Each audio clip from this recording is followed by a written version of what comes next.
اليوم جايبكم المكان هواي ناس تفوت من يمه وما تعرف تاريخه شنو. ولا تعرف شنو سره.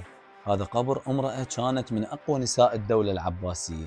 هذا قبر زمرد خاتون ام الخليفه العباسي الناصر لدين الله اللي توفت سنه 1202. هاي مو أم عادية، كانت تحكم وتقرر وتبني وتدير بلاد بأكمله من وراء الستار. والقبر هذا صار عمره اليوم. هذا المكان عمره أكثر من 850 سنة. هذا القبر موجود بمنطقة الكرخ ببغداد، توجد عليه منارة مخروطية شكلها غريب وجميل، تبقى شاهد على فن العمارة العباسية. الناس تمر تقرأ الفاتحة وتكمل طريقها، وناس حتى ما تدري شنو هذا القبر والمنو.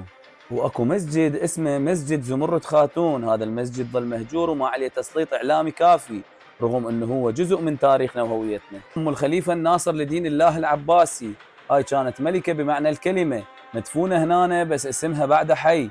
خلي نرجع نحب تراثنا ونخلي العالم تشوفه وتفتخر بيه، لان بغداد بيها حكايات ما تخلص.